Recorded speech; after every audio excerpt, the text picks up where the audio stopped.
And I ask you to look in the mirror and ask yourselves, what are you doing in this time of great challenge? What are you doing to unlock minds? Top story, headline, guns of pot users to be confiscated. Oh, yes, it's come to that. The Obama administration, through the Justice Department, has given the Bureau of Alcohol, Tobacco, and Firearms and Explosives the authority to seize and administratively forfeit property involved in controlled substance abuses. In effect, those who are convicted of crimes involving alcohol and/or substance abusers will have their right to bear arms revoked. So very scary information right there. Me personally, I'm not a drug advocate, but I am a gun advocate. I'm a proud gun owner, and I just see another attempt of this administration to strip people of their rights and their guns and their ability to protect themselves, because I don't like sitting around and waiting for somebody to come and rescue me. Hey, I'm not one of those kill 'em all, shoot 'em all kind of guys. I don't have a problem dialing 911, but I'll tell you what, I'm going to grab my gun first, and I'm going to grab my phone second. So don't try to take my guns. And before I get all hot and fired up on this, let me turn now to our special info warrior, fashionista, who dresses me quite nice, Miss Linda West. How are you doing today, Linda? So how are you doing tonight, Linda? I'm doing great, Jakari. Good to be here. Now, when I first saw this story, you know this was a last-minute addition to our broadcast tonight, this pot smoker story, but it's something that's very important, very relevant.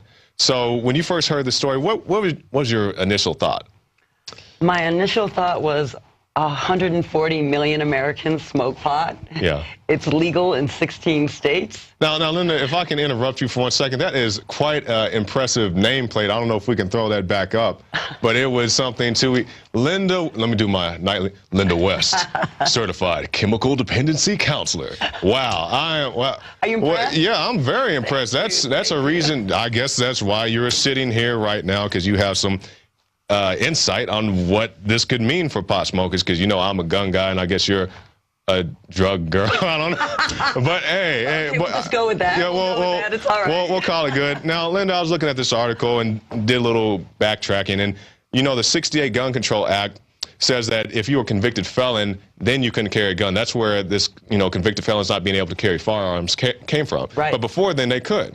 So we see here yet another ploy, Obama administration just want to rob people of their firearms. Why do you think this is? Why do you think they want people's guns so bad? Well, let me see. Okay. They're ordering millions of rounds of ammo themselves. Over 1 billion. The whole government combined over 1 billion suddenly, and they want to take all the Americans' guns away. I'd say they think there's going to be an issue. I mean, possibly some martial law situation. I mean, because they have armored pillboxes and they have these big, I can't even call them Star Wars tanks. These big things they're driving around in, big bulletproof. I mean, it looks drones. Like no, let's not forget about the drones. I mean, we got drones. They started off flying U.S.-Mexico border, U.S.-Canada border, right, and now they're in your neighborhood. I mean, Alex did the drones in Austin. I know, absolutely. And Buffalo, it's the first city to actually, they're fighting the Occupy Buffalo site. They're fighting it, but they're all over the place, as you said. So I don't know, with the new QE3, possible economic crisis, that would be my guess, but who knows? Yeah. So we see here an asset forfeiture seizure. If they catch you with drugs or whatever they consider to be drugs, it may not be, it's not limited to, things such as marijuana. It could be prescription drugs and other things like that. But as far as marijuana, pot smokers, why do you think they want to take away the rights of pot smokers? I mean, what are the benefits? You're a certified drug counselor. Very right, impressive nameplate person. What do you think is the deal? What's the benefit of smoking pot? Well, the reason that marijuana was legalized is because they're finding, actually, new Harvard studies, that it's a miracle plant.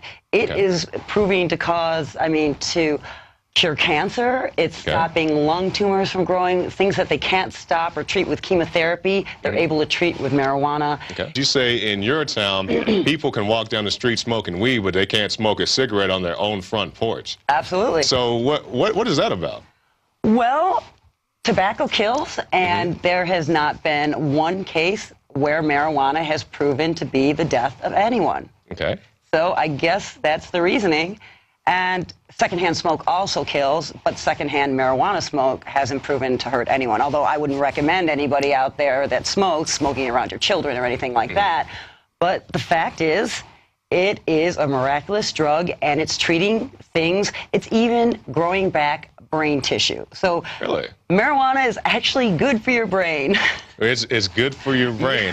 Yeah, okay, so now Science Daily. Now you're talking about the different uses of hemp. Like, what are a few things people can use hemp for besides just smoking it? Well, hemp is. It's another miraculous part of the marijuana plant, and it doesn't have any drug effects to it at all. No THC is the active ingredient in marijuana that produces the medicinal effects. But hemp has been traditionally used. In fact, it used to be that you had to grow hemp. They have pictures of Uncle Sam going, grow hemp for your country. Really? Yes, because hemp can replace all the paper products. You can also use it as a fuel. And the hemp seed is actually the most potent source of vegetable protein on the planet. Really? So for vegetarians, hemp seed is just very, very important. Okay, I mean this is all new to me. And also, well, David Bronner, who's the owner of Bronner's Natural Soaps, he's trying to start a campaign to bring hemp back to the United States, allow us to use it, because right now hemp is outlawed because marijuana is outlawed. And so we outsource all our hemp needs to Canada.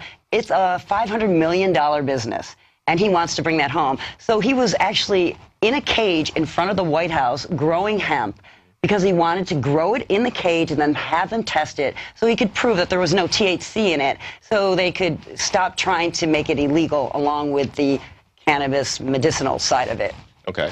So as your experience as a drug counselor, what do you think is more harmful, things such as marijuana or all these prescription drugs that they're trying to push on people, even young children? You know, you've dealt with substance abuse. It's really disgusting.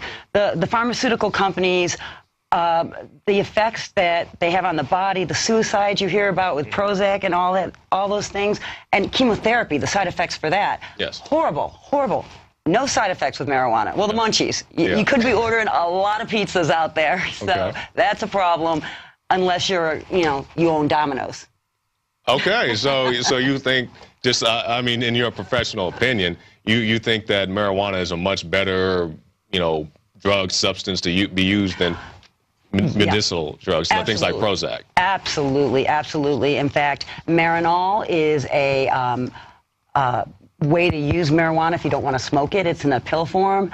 And I think that is such a preferred medicine for children other than the Ritalin things they're putting them on right now. But, marijuana has a bad name. And Hearst was one of the people that made sure he bought the lobbyist, and they made marijuana illegal. He slapped it with a bunch of Mexicans because he wanted to make it sound bad. And it was never even about him trying to outlaw it as a drug. He wanted to get rid of the hemp side of it because he owned all the lumber companies, and hemp was replacing paper, wood paper rather. So there's just been a big smear campaign on marijuana. It really shouldn't even be lumped in with drugs. It should be lumped in with medicine.